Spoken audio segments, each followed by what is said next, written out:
will be giving my persuasive speech today. To start off, I would like everyone to imagine just the idea of freedom in its simplest and purest form, able to do what you want, feel like you can accomplish anything, doing something on your own that you can feel that is completely within your power. You just have the ability to fly, run as long as you want, do whatever you want, for as long as you want, feeling separate from problems, worries, concerns.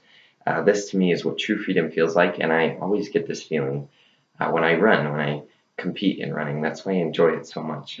When I ignore the pain and I can just go, I really feel like I'm free. But for many people, this isn't how they feel about exercise or running or anything to do with physical exertion at all. To begin with, my first problem, I'd like to go over the problem of under-exercise in our country. There's a major disregard for a healthy lifestyle in our society today, and many people just don't live their life in a way that they're forced to exercise or live healthily on a regular basis. In an article by Deborah Netburn in 2014, Dr. Udi Lalabam at Stanford University states, most people don't walk or bike to work, and most people are not in jobs that require physical activity. This could be a major part of the issue with exercise and the fact that it's just not it's not incorporated, it's not enforced in our society today with so many jobs that are in the office and with people working with books and computers. It's just not a required thing like it used to be where farmers would have to work in the field, work for what they have. It's just not as required anymore. Another problem is how the focus can sometimes be on the wrong part of the issue. Sometimes there is just no substitute for exercise. Although healthy eating is a huge part of a healthy life, it just can't replace exercise. You can't build muscle. You can't help your body grow stronger through just eating the right things. You have to have a good combination of both. As Deborah Netburn states in her article again, she says, under-exercising rather than overeating may be at the heart of America's obesity epidemic. A third area of this topic is how sometimes people just obsess over this whole issue way too much. They worry about how much they're eating, how much they're exercising, how much they weigh, just way too much. And although I think it's very important to be healthy, it is more important to be happy. And being and doing what we feel comfortable with is really key to living a successful and happy life. Even though it is proven that exercise does benefit us, it just isn't worth beating ourselves up over for something like this. So no matter what we do, remember always stay happy and positive and look on the bright side of things and keep that in mind as we're building our little steps toward a bigger goal if we have that. Doing our own little part will help us more than trying to kill ourselves with overwork. Leading this into my second point with some personal ideas and stories of my own that I'd like to share.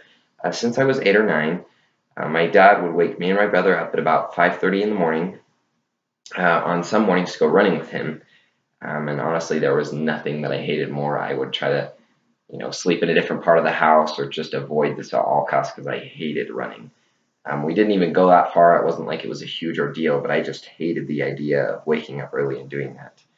Looking back on it, though, I realized that this really taught me something really important, and it taught me discipline and helped me to learn that I really could do things that I hated that were hard, even especially because the benefit far outweighed how much it took on my part, the effort while I was doing it. Learning that I could do those things was a huge benefit to me later on in my life. My older brother was always better at me in these runs.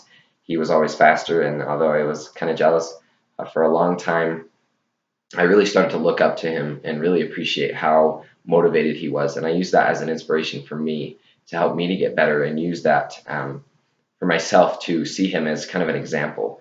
And that really helped me while I was working on physically being able to go faster, work harder, get better at what I was doing. It really benefited me to have an example there with me all the time. My dad also has always been a runner. He has taught me more through example than anything else to appreciate the body that I have and to take care of what I've been given.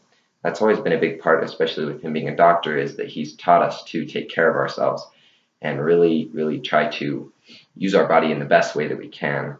In the beginning, I hated exercising, as I mentioned before. I would rather do anything else just because it was hard. It was really hard for me to be able to do that. When I was about 11 or 12, I decided that I really wanted to change my outlook, change my dislike for working out and exercising. So I decided to make a program for myself to help me become more physically able and fit. And my dad was just so supportive the entire way. He helped me create it, he helped me execute it, and create this whole schedule that I could use. And I ended up using it for quite a while, and it really helped me kind of gain this new perspective on how I could do hard things that I didn't really enjoy. It was a big turning point, and although I still didn't like exercising, it was enjoyable for me. I decided I could do it anyway, just because I could see how the benefits were really helping me as a person. You know, being able to not only get physically stronger, but just mentally being able to overcome kind of roadblocks and stumbling issues for me that really helped me.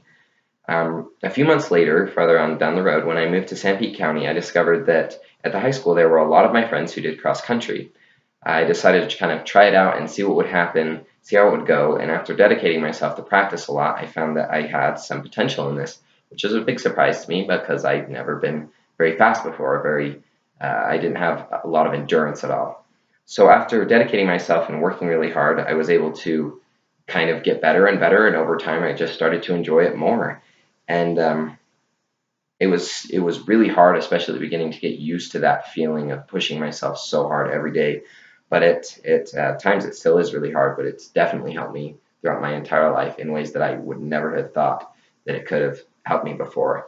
Um, Here from my visual aid, I have my running shoes that I've had for I think 2 years now. And while I was looking at them the past few days, I started adding up, and I think I've run over 500 to 600 miles in these shoes, and they're kind of a treasure to me. I've been everywhere with them, and they really mean something to me now that I've actually run that far in them and been able to go through so many things with them. Um, Moving on to my third point, the solution, how exercise truly does help us in so many ways. And an article entitled "Why Exercise is Wise," published in 2015, it lists many benefits from appropriate physical strain and use of our bodies. It declares how exercise benefits every part of our body, improving muscles, releasing healthy endorphins, decreases weight gain, lowers the risk of disease, and improves sleeping. Even if the difference isn't very noticeable, physically exercising ourselves creates even a mental health. It really produces a better effect in our mental capacity and our ability to perform even in school. Another question I've often asked myself is, why is exercising so hard? When I talked to my brother and my dad about this, the idea that we kind of came up with is that oftentimes in life, the hardest things are the most worth it in the end. I've kind of used that as a motto, sort of, as I'm doing these when I run my races, to be able to use that. And in conclusion, I hope that I've been able to explain some details about exercising and some ways to change your mind about living a healthy life and loving the only body that we have for our entire life, because it really is worth it, and it will make our lives so much better in the long run. Thank you.